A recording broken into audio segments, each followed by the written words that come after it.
अंबेडकर ने विभाजन का समर्थन क्यों किया? पाकिस्तान या भारत का विभाजन पर उनकी पाकिस्तान या भारत का विभाजन पुस्तक डॉक्टर B.R. अंबेडकर द्वारा लिखी गई थी, जो स्वतंत्र लेबर पार्टी ILP की कार्यकारी परिषद के आदेश पर नियुक्त समिति के अध्यक्ष थे। उक्त समिति के अनुरोध पर पाकिस्तान पर एक रिपोर्ट तैयार की गई थी।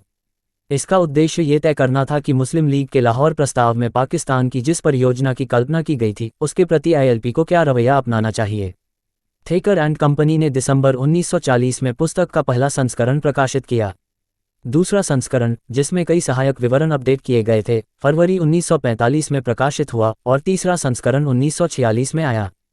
जैसा कि शुरुआती संस्करणों से पता चलता है, जो जल्दी बिक गए थे, पुस्तक ने कई लोगों का ध्यान आकर्षित किया। अंबेडकर के शब्दों में, पुस्तक उन भारतीयों की सेवा में थी जो पाकिस्तान की जटिल समस्या का सामना कर रहे थे। तथ्य यह है कि श्री गांधी और श्री जिन्ना ने इस पुस्तक को इस विषय पर एक अधिकार के रूप में उद्धृत किया, जिसका लाभ उठाकर परामर्श किया जा सकता है। ये पुस्तक के महत्व को दर्शाता है। 1-2 वर्तमान लेख डॉक्टर बाबा साहेब अंबेडकर लेखन और भाषण के खंड 8 में शामिल अंबेडकर के पाठ के गहन अध्ययन पर आधारित है, जिसे पहली बार 1990 में महाराष्ट्र सरकार द्वारा प्रकाशित किया गया था और 2014 में डॉक्टर अंबेडकर फाउंडेशन द्वारा पुनः मुद्रित किया गया था। पुस्तक की शुरुआत एक प्रस्तावना और एक परिचय से होती है।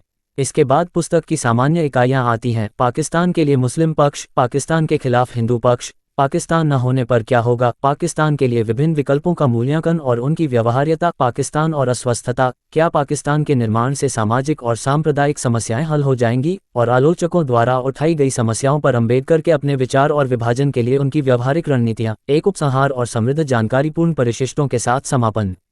अंबेडकर ने ये कहते हुए शुरुआत की कि पाकिस्तान के पक्ष में दिए गए तर्कों पर तार्किक रूप से विचार किया जाना चाहिए और उन्हें सरसरी तौर पर और हास्यास्पद तरीके से खारिज नहीं किया जाना चाहिए, क्योंकि इसके पीछे भारत के 90% मुसलमानों की भावनाएं हैं, भले ही उनका भावुक समर्थन न हो। 8 हिंदुओं और मुसलमानों को खुद ही इस सवाल का फैसला करना चाहिए। बल और प्रतिरोध की निरर्थकता पर एडमंड बक को उद्धृत करते हुए उन्होंने साबित किया कि पाकिस्तान को दबाने के लिए जबरदस्ती कोई समाधान नहीं है। अगर भारतीय आत्मनिर्णय के लिए लड़ रहे थे, तो उन्हें ये स्वीकार करना चाहिए था कि किसी को भी आत्मनिर्णय से वंचित नहीं किया जा सकता, जिसमें मुसलमान भी शामिल हैं।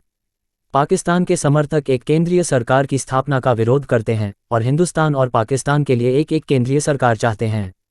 भारत के लिए एक नया संविधान तैयार होने से पहले पाकिस्तान के विवाद को हल किया जाना चाहिए, क्योंकि अगर गणतंत्र के गठन के बाद मुस्लिम प्रांत अलग हो जाते हैं, तो इससे अन्य प्रांतों की अलगाव की इच्छा को बढ़ावा मिलेगा, जिसमें विभिन्न हिंदू प्रांतों के बीच सांस्कृतिक विरोध और उन पर केंद्रीय राजस्व का असंगत बोझ उत्प्रेरक के रूप में काम करेगा। पाकिस्तान के लिए मुस्लिम मामला चाहता है जातीय रूप से समरूप प्रशासनिक क्षेत्रों का निर्माण। इनमें से जो क्षेत्र मुख्यतः मुस्लिम बहुल हैं, उन्हें एक अलग संप्रभु राज्य बनाया जाए, क्योंकि मुसलमान स्वयं एक अलग राष्ट्र हैं और एक राष्ट्रीय घर की इच्छा रखते हैं, और क्योंकि हिंदू अपनी बहुसंख्यकता का शोषण करके मुसलमानों को दोयम दर्जे का नागरिक बनाना चाहते हैं। उत्तर पश्चिम के प्रांतों को जोड़ने के विचार पर सरकार द्वारा अतीत में कई बार विचार किया गया था तथा 1905 में बंगाल का एक बार सांप्रदायिक आधार पर विभाजन किया गया था, जो इस तथ्य की पुष्टि करता है कि लीग का दृष्टिकोण उतना चौंकाने वाला या अभूतपूर्व नहीं है जितना कि हिंदू भारत दावा करता है। हिंदू एक ही भौगोलिक क्षेत्र में निवास, नस्लीय समानता, भाषाई एकता और हिंदुओं और मुसलमानों के बीच सामाजिक क्षेत्र में कुछ समानताओं पर जोर देते हैं, ताकि यह साबित किया जा सके कि मुसलमान एक अलग राष्ट्र नहीं है और एक ही राष्ट्र भारत मौजूद है। इस तथ्य के कारण कि हिंदू को यूरोप के कई राष्ट्रों के बीच ये स्वीकार करने में शर्म आती थी कि कोई भारतीय राष्ट्र नहीं था, और इस तथ्य के कारण कि हिंदू को एहसास हुआ कि एक राष्ट्र का अस्तित्व उसकी स्वतंत्रता की मांग को और अधिक बल देगा। लेकिन समानता यांत्रिक कारणों का परिणाम है, अपूर्ण धर्मांतरण और एक समान वातावरण का प्रभाव, और जो चीजें विभाजित करती हैं वे उन चीजों से कहीं अधिक महत्वपूर्ण हैं जो एकजुट करती हैं। 36 यहाँ 3 बिंदुओं पर विचार किया जाना चाहिए। भारत के मुसलमान एक विशिष्ट समूह हैं। वे केवल अपने समूह से संबंधित होने की लालसा रखते हैं, किसी अन्य समूह से नहीं, और भारत का इतिहास हिंदुओं और मुसलमानों के बीच दुश्मनी का है। ये सभी एक मुस्लिम राष्ट्र के अस्तित्व को मान्य करते हैं, और इस तरह पाकिस्तान की उनकी मांग कुछ हद तक आधार पर है। राष्ट्र निर्माण के लिए किसी औचित्य की नहीं, बल्कि राष्ट्र निर्माण की इच्छा की आवश्यकता होती है। फिर भी अगर मुसलमानों की शिकायतों के बारे में पूछा जाए तो उनके पास बहुत सारी शिकायतें हैं। उनका दावा है कि संवैधानिक सुरक्षा उपाय उन्हें हिंदू बहुमत के अत्याचार से बचाने में विफल रहे हैं। 42 कांग्रेस द्वारा लीग को मुसलमानों का एकमात्र प्रतिनिधि मानने से इनकार करना, बहुमत का समर्थन प्राप्त प्रतिनिधि के रूप में उसे स्वीकार करने के मानदंड के विपरीत और कांग्रेस के प्रांतों में लीग के साथ गठबंधन मंत्रिमंडल बनाने से लीग का ये डर और बढ़ गया कि मुसलमानों का प्रतिनिधित्व नहीं किया जाएगा या उनका प्रतिनिधित्व कम होगा। मुसलमानों को स्वामी के दर्जे से गिराकर सह प्रजा का दर्जा ब्रिटिश शासन के दौरान दिया गया था और अब उन्हें डर था कि वे हिंदुओं के अधीन रह जाएंगे।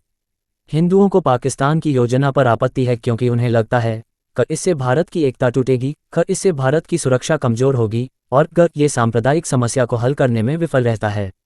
हिंदुओं का दावा है कि वर्तमान भारत हमेशा से एक ही रहा है, लेकिन ये तथ्य विवादित है और हालांकि हुआंतसान के समय में एक भूमि का कुछ अस्पष्ट विचार मौजूद था, यह एक ऐतिहासिक तथ्य है और चूंकि वर्तमान स्थिति अलग है, इसलिए इतिहास का सहारा लेना कोई समझदारी नहीं है।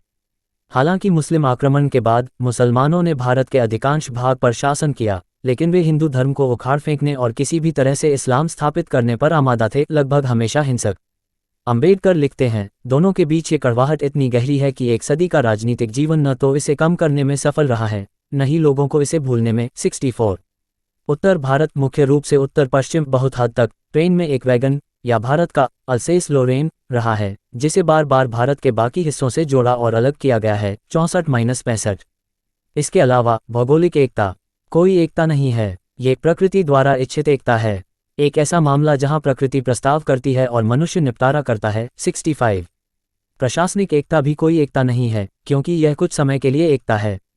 इस प्रकार यदि कोई वास्तविक एकता मौजूद नहीं है तो इसके भंग होने का कोई सवाल ही नहीं है।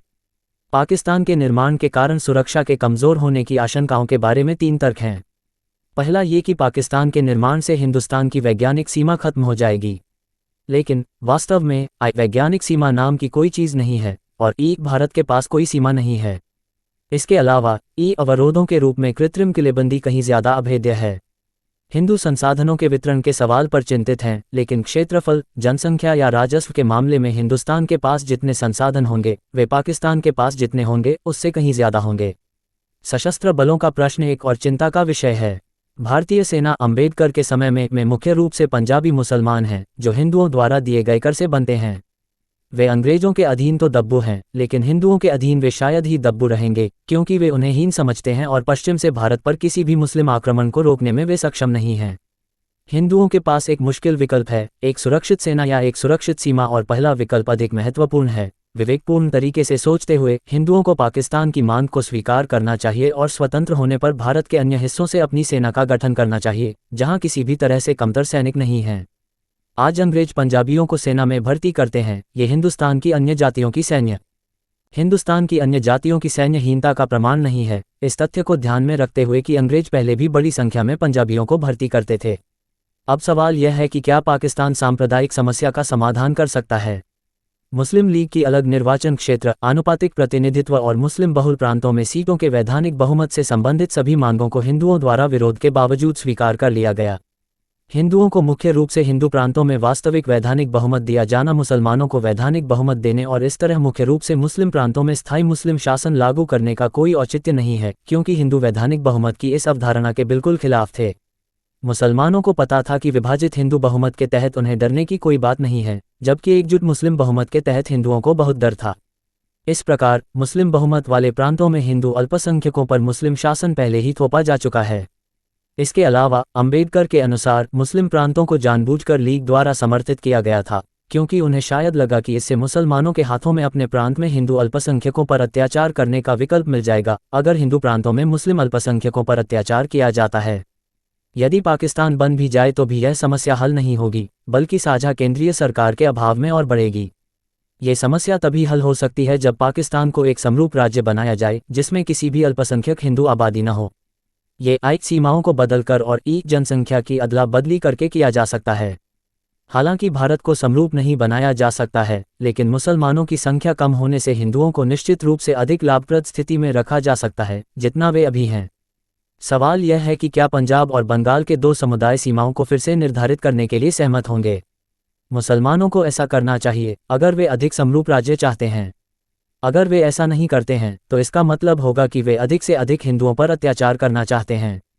बहुत से हिंदू अपने स्वार्थ के कारण अपने प्रांतों को विभाजित करने के लिए तैयार नहीं हैं, वे अपना कार्यक्षेत्र छोड़ने के लिए अनिच्छुक हैं। लेकिन मुस्लिम उत्पीड़न के बड़े खतरे को देखते हुए उन्हें समाधान के लिए सहमत होना चाहिए। इसके बाद अंबेडकर पाकिस्तान के विभिन्न विकल्पों का विश्लेषण करते हैं और हिंदू विकल्पों से शुरू करते हुए उनका खंडन करते हैं। लाला हरदयाल की योजना में हिंदू संगठन, एक हिंदू राज, मुसलमानों का शुद्धि, हिंदू धर्म में धर्मांतरण और अफगानिस्तान और सीमांत क्षेत्रों पर विजय और शुद्धि शामिल है। ये काफ़ी हद तक समस्याग्रस्त है क्योंकि हिंदू धर्म धर्मांतरण करने वाला धर्म नहीं है, जिससे धर्मांतरण असंभव है। मिशनरी योजना के लिए जिस अपार वित्तीय संसाधनों की आवश्यकता है वह हिंदू व्यापारियों से प्राप्त नहीं किया जा सकता। साथ ही सीमांत क्षेत्र के लोग और अफगान इतने कट्टर इस्लामी हैं कि उनका धर्मांतरण नहीं किया जा सकता। दूसरी ओर हिंदू महासभा हिंदू राष्ट्र चाहती है जिसमें सभी धर्मों को हिंदू के रूप में समूहीकृत किया जाता है जो मूल रूप से भारतीय हैं। मुसलमानों को हिंदुओं जितनी ही स्वतंत्रता और अधिकार प्रदान करते हुए वे चाहते हैं कि मुसलमान हिंदू राष्ट्र के साथ अधीनस्थ सहयोग की स्थिति में रहें जहां हिंदुओं का राज्य पर अधिक दावा हो। यहाँ ये दावा कि हिंदू अपने आप में एक राष्ट्र हैं, इसका अर्थ है कि मुसलमान भी एक अलग राष्ट्र हैं। लेकिन जैसा कि अंबेडकर कहते हैं, जबकि विनायक दामोदर सावरकर हिंदुओं को एक राष्ट्रीय मातृभूमि देते हैं, वे मुस्लिम राष्ट्र को इससे वंचित करते हैं। फिर से सवाल उठाया जा सकता है कि सावरकर कैसे उम्मीद करते हैं कि असमान व्यवहार द्वारा दो राष्ट्रों के बीच दुश्मनी के बीज बोने के बाद वे एक संविधान के तहत शांतिपूर्वक पनपेंगे। हालांकि श्री गांधी किसी भी कीमत पर हिंदू मुस्लिम एकता बनाने का प्रयास करते हैं। इसने अक्सर अन्य मुद्दों को इतना गौण बना दिया है कि वे कई झूठे मुद्दों का समर्थन करने लगे हैं और यहाँ तक कि हिंदुओं के प्रति मुस्लिम आक्रामकता को भी अनदेखा कर दिया है, जबकि गोरक्षा के लिए हिंदू भावनाओं को पूरी तरह से बहलाने की कोशिश की है। 1920 और 1930 के दशक में ब्रिटिश भारत में भड़के सांप्रदायिक दंगों ने इन प्रयासों की विफलता को साबित कर दिया। जैसा कि साइमन कमीशन ने कहा, सांप्रदायिक दंगे भारत के राजनीतिक भविष्य की संभावनाओं से दोनों समुदायों में पैदा हुई चिंताओं और महत्वाकांक्षाओं की अभिव्यक्ति थे। जब ब्रिटिश चले जाएंगे, अंबेडकर 188 में उद्धृत पाकिस्तान के लिए मुस्लिम विकल्पों की बात करें तो यदि कोई है तो कुछ भी स्पष्ट नहीं है। हालांकि निजाम के डोमिनियन के लिए प्रस्तावित संवैधानिक सुधारों, नेशनलिस्ट पार्टी के नेता मीर अकबर अली खान द्वारा तैयार किए गए प्रस्तावों और आज़ाद मुस्लिम सम्मेलन में लिए गए प्रस्तावों के आधार पर, जो मुस्लिमों की एक बैठक थी जो लीग और नेशनलिस्ट पार्टी के समान रूप से विरोधी थी, अंबेडकर कुछ अनुमान लगाते हैं। इन अनुमानों में शामिल हैं केंद्रीय और प्रांतीय विधानमंडलों, सिविल सेवाओं, लड़ाकू बलों और सभी सार्वजनिक निकायों में मुसलमानों के लिए 50% आरक्षण, मुसलमानों और इस्लामी देशों से संबंधित मुद्दों पर विधानमंडल के मुस्लिम सदस्यों की 2/3 बहुमत की अनिवार्य सहमति और एक हिंदू कार्यकारी और दूसरे मुस्लिम कार्यकारी के बीच संतुलन। ये सभी महज सुरक्षा उपाय नहीं हैं, बल्कि मुसलमानों को उनकी सत्ता की महत्वाकांक्षाओं को पूरा करने और देश को उनके हवाले करने के लिए दिए गए साधन हैं। इसके बाद अंबेडकर तुर्की और चेकोस्लोवाकिया से सबक लेते हैं, जिन्होंने भारत की तरह ही कई राष्ट्रों को शरण दी और उन्हें एक साथ लाने का प्रयास किया। 205 तुर्की साम्राज्य के अंतर्गत विभिन्न ईसाई लोगों ने स्थानीय स्वायत्ता का आनंद लेने के बावजूद राष्ट्रवादी भावनाएं विकसित की और स्वतंत्र हुए। अरब साम्राज्य से अलग हो गए, हालांकि वे इस्लाम द्वारा तुर्कों से बंधे थे और उनके साथ समान व्यवहार किया जाता था। चेकोस्लोवाकिया में स्लोवाक राष्ट्रवाद, स्वायत्ता, आनुपातिक प्रतिनिधित्व, एक अलग संविधान, एक अलग प्रधानमंत्री और कई अन्य सुरक्षा उपायों से भी असंतुष्ट था। ये सभी उन्हें चेक से अलग करने वाला एक हाइफन बनाते थे, लेकिन चूंकि वही हाइफन उन्हें चेक से जोड़ता था, इसलिए वे इसे घृणा करते थे। स्लोवाक एक रोक चाहते थे और इसे पाकर ही संतुष्ट होते थे। इस प्रकार अध्ययन से पता चलता है कि कोई भी बंधन राष्ट्रवाद की ताकतों का सामना करने में सक्षम नहीं है। ऐसा लगता है कि मुस्लिम राष्ट्रवाद को भारतीय राज्य को बाधित करने से रोकने के लिए कुछ भी नहीं है।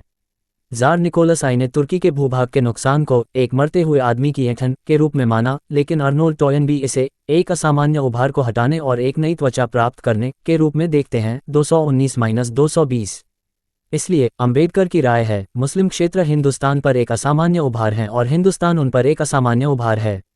एक साथ बंधे होने पर वे भारत को एशिया का बीमार आदमी बना देंगे। दो हिस्सों में विभाजित होने पर प्रत्येक एक अधिक सजातीय इकाई बन जाता है। अलग होने पर प्रत्येक एक मजबूत और अच्छी तरह से जुड़ा हुआ राज्य बन सकता है। भारत को एक मजबूत केंद्रीय सरकार की आवश्यकता है, लेकिन जब तक पाकिस्तान भारत का हिस्सा बना रहेगा तब तक ये नहीं हो सकता। 220 इसके बाद अंबेडकर सामाजिक ठहराव से शुरू करते हुए पाकिस्तान और अस्वस्थता के बारे में चर्चा करते हैं।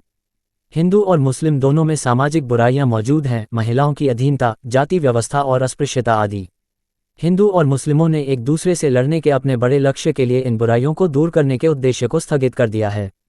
पाकिस्तान हिंदू और मुस्लिम दोनों को एक दूसरे के गुलाम बनने और एक दूसरे के खिलाफ अतिक्रमण के डर से मुक्त करता है, जो सतत संघर्ष का आधार है, और इस प्रकार अंबेडकर तर्क देते हैं सामाजिक सुधारों का मार्ग खोलता है। 248 सामाजिक और राजनीतिक आक्रामकता हिंदुओं और मुसलमानों के बीच संबंधों की पहचान है।